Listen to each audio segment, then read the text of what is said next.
आसानी से आपने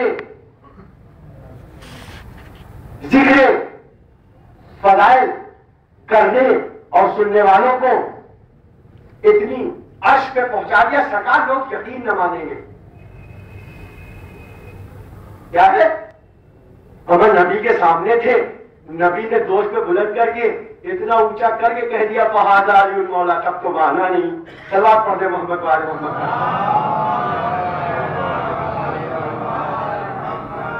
सरकार लोग आसानी से मानेंगे नहीं, कहेंगे तुमने गौर से पूरी बात ही नहीं पढ़ी।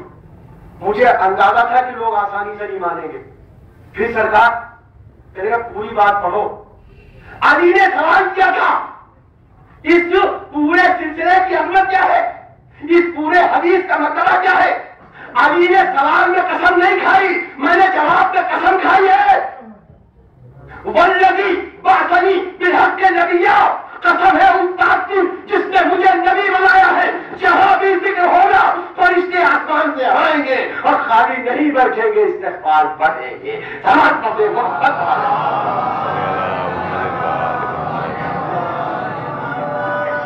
अब बताएं, नबी ने जन्नत का वादा किया है कि नहीं किया? नमाज पढ़ो जन्नत मिलेगी। इतने जोर और इतना सजा के कोई बताए नबी ने जन्नत का वादा किया हो? नबी का वादा है मगर इस शान से नहीं है। यहां क्या है? जब वो जिक्र फज़ाइल तो क्या फरमाते? वल्लज़ी बअसनी बिल-हक़ नबिय्या, यानी मेरी बात नहीं मानी तो फिर समझ लेना उसकी कसम खाई है। तौहीद खतरे में, मैं कसम खा रहा हूं, रिसालत खतरे में। इन्हें पूरा सीरियल दे दिया है कि इमामत के फज़ाइल को नहीं माना तो नबूवत भी खतरे में और अक़ीदा तौहीद भी खतरे में है। सलात पढ़ते मोहम्मद।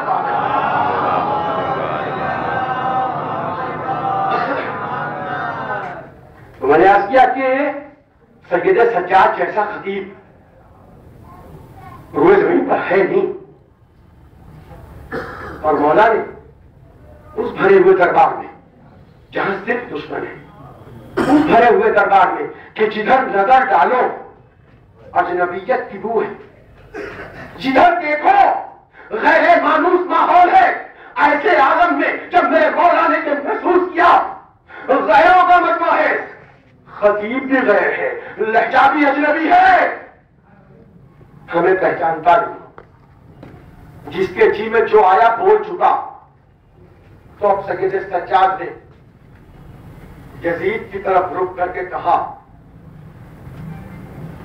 मैं भी कुछ बोलूं? ऐसा सच है? देखिए यजीद है, यजीद है का मतलब क्या है ये देखें। पोता किसका है? यजीद है, यजीद है का मतलब क्या है ये देखो। बेटा कितना है, इसका बेटा है। समझता है कि हाथों में कड़ी अपनी जगह, अली का पोता होना अपनी जगह। जानता है गले में तौके खातार होना अपनी जगह, खतीबे मिंबर वारिस का वारिस होना अपनी जगह। यजीद है, जानता है, यजीद है, समझता है। बेटा किसका है ये देखो, पोता किसका है ये अंदाजा करो। इसलिए उसे अंदाजा है कि जाता है क्यों करो यजीद, इसके तो हाथ बंधे। तेरी नजर में ये कैदी, हमारी नजर में इमाम वक्त है, तेरी नजर में तो कैदी है ना। ठीक है इजाजत, ये तेरा बिगाड़ क्या लेगा? अजब नहीं यजीद आवाज दे, मैं करबला में नहीं था, अपनी जगह राहे कुबो शाम में भी मैंने शिरकत नहीं की, अपनी जगह। मगर एक एक मंजर मेरी निगाहों के सामने है। मैं भला उसे मिंबर पे जाने की इजाजत दे दूं जिसके बाप का सर हमारी फौज ने काट लिया और उसे नोके नेता का मिंबर बना तो कुरान पढ़ के सारे मसले को अपनी तरफ मुतवज्जह कर ले। यानी जो सर कटने के बाद भी क्यों बोलते हैं कि कुफा और शाम में इनकलाब की लहर महसूस हो, उनके हाथों में खाली हथकड़ी है, खाली बेड़ी है। खाली कमरे में लंगर है, खाली गले में तब के खारदार है, मगर दरबार में कुछ मेहमान बैठे, बड़ा इजहार किया, जिन्होंने दबाव डाला, मगर यजीद ये तेरा क्या बिगाड़ेगा? यजीद इसे इजाजत दे दी। अब यजीद ने उस वक्त के हालात और दबाव से मजबूर होके अपनी रजा का ऐलान किया। फिर ठीक सकेले सच्चार मिंबर पे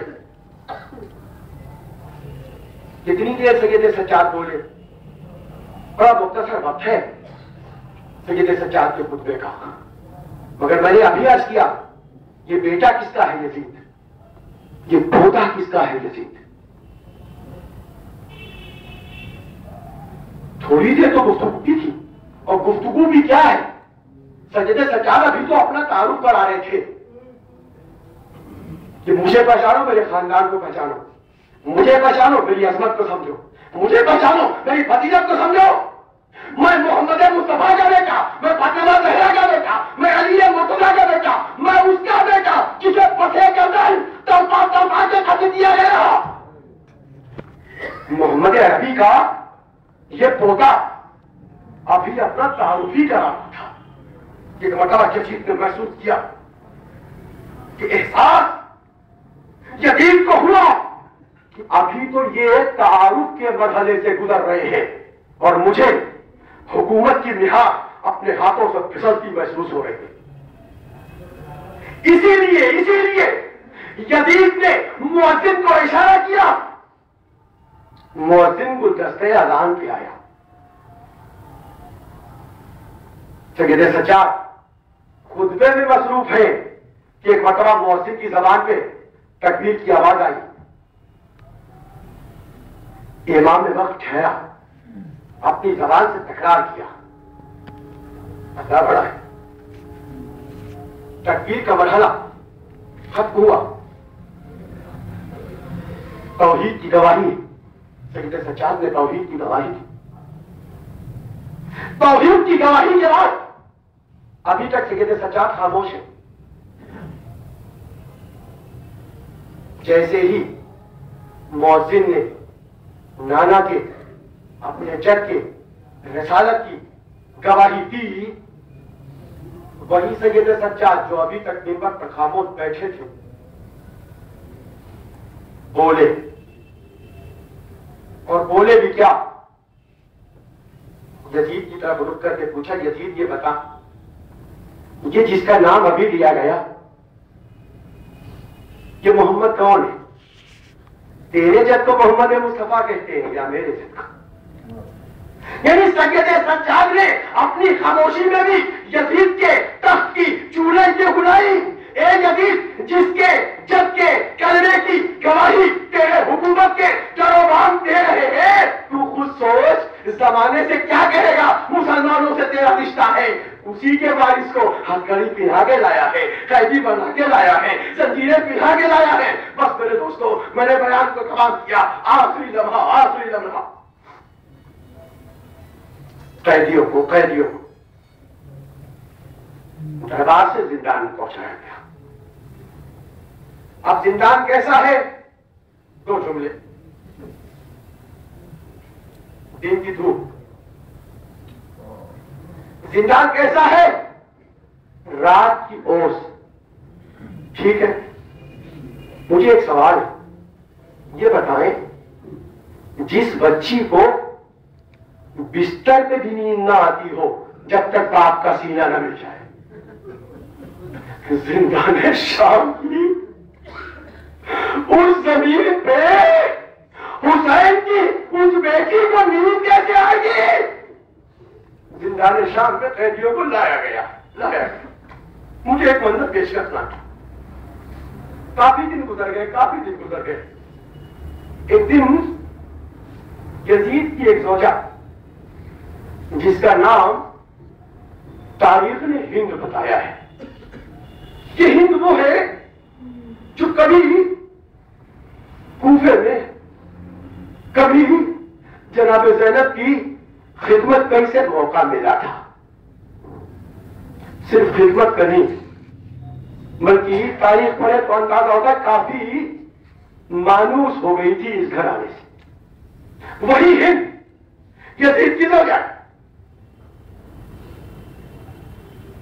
उसे ख्याल आया कि काफी दिन हो गए मेरा शौहर कुछ कैदियों को लाके जिंदान में रखे हुए।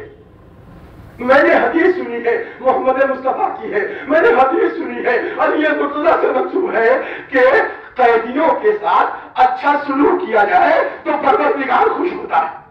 वो अपने तौर पर अपने महबूब को राजी करने के लिए अपने घर से निकली। चले कैदियों की खैरियत पूछ ले, चले कैदियों के कुछ काम आ जाए, चले कैदियों के ये कोई इंतजाम और इंतजाम करके परवरदिगार की खुशी का जरिया बन जाएगा। हिंद कनीजों के झुरमुट में अपने महल से निकली, जिंदाने शाम का रुख किया। उधर किसी ने जाके अली की बेटियों के दरमियान ये आवाज दी, बीवियों होशियार रहना, वक्त की मलिका आ रही है। बीवियों तुमसे मिलने के लिए यजीद की ज़ौजा हिंद आ रही है। देखिए, खुदा न करे किसी शरीफ आदमी को कभी जिंदान का मुंह देखना पड़े, कभी कैदी बनना पड़े, कभी हथकड़ी उसके हिस्से में आए, और अगर आ भी जाए तो खुदा न करे किसी मानूस आदमी से आंखें मिलाने का मौका मिले। बहुत मुश्किल वक्त होता है, बहुत मुश्किल वक्त होता है। किसी ने आगे ऐलान किया अली की बेटियों के दरमियान कि वक्त की मलिका यजीद की ज़ौजा हिंद आ रही है। कुछ बीवियां, कुछ कनीज़े कुर्सी लेके आगे आके, पीछे हिंद है। उधर बीवियों के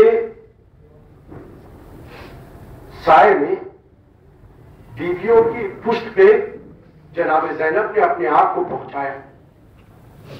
मीर अनीस इस मंजर को दो मिसरों में यूं नक़ल करते हैं कि जैसे ही ये खबर आई कि हिंद आ रही है, हिंद आ रही है का मतलब ज़ैनब ने सोचा मुझे इस आलम में देखेगी वो जो हमारी खिदमत करती थी, मुझे कैदियों की शक्ल में देखेगी वो जो हमारी खिदमत करती थी। मीर अनीस कहते हैं जैसे ही जनाब ज़ैनब की समाज से ये फिक्रा टकराया कि हिंद आ रही है, कैदियों होशियार हो जाओ, जनाब ज़ैनब उठी और बीवियों की पुष्ट पे जाके, बीवियों के साए में जाके अपने आप को छुपा के गोया। जनाब ज़ैनब बैठी और लबों में जुमला आया, आसमां दूर जमीन तक किधर जाऊं मैं, बीवियों मिलके दो भागो, जब मर जाऊं मैं।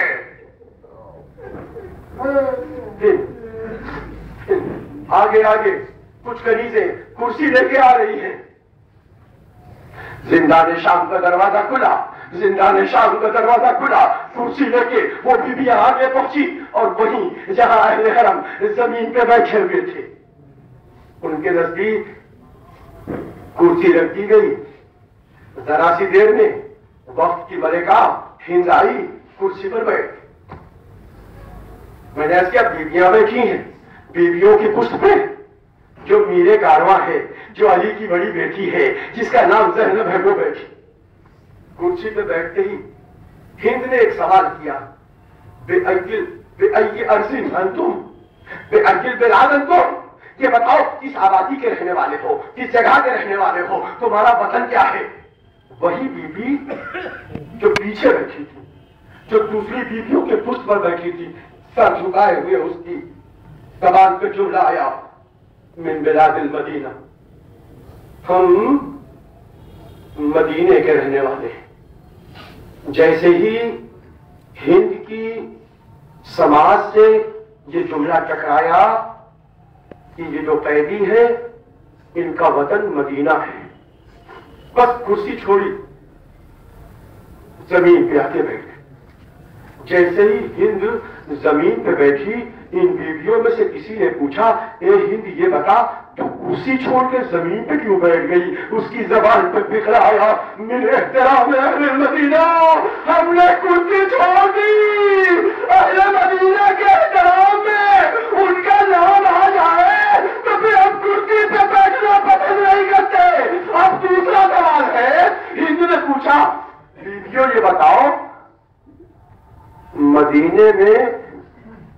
महल्ले की रहने वाली हो, वही बीवी जो दूसरी बीवियों के पुष्ट पे पीछे बैठी थी, उसने सर झुकाए हुए आवाज दी, हम महल्ले बनी हाशिम के रहने वाले हैं। मुझे सुनना था कि इनके चेहरे में तगैयुर पैदा हुआ। कहने की बीवी, तुम किस महल्ले की बता रही हो? महल्ले बनी हाशिम। हिंद की जबान पर जुड़ा ये बीवी, या तो वतन मदीना न बताओ या महल्ला बनी हाशिम न बताओ। और सब्र का पैमाना जिनका बढ़ता जा रहा है।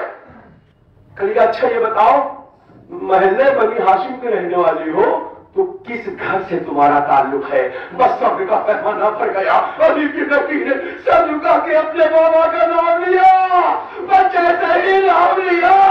इन्होंने पूछा, ए बीबी, वहां तो हमारी मालिका है, ज़ैनब नाम है, उम्मे कुलसूम नाम है, बस के वो मंजिल थी। ज़ैनब ने चेहरे पर पड़े अपने बालों को हटाया। ये तेरी मालिका ज़ैनब, वो उम्मे कुलसूम। बस हिंद ने चीख मारी और शाम के जिंदान में बेहोश हुई। वसयअलमुल लज़ीना ज़लमू अय्यामुल खैर।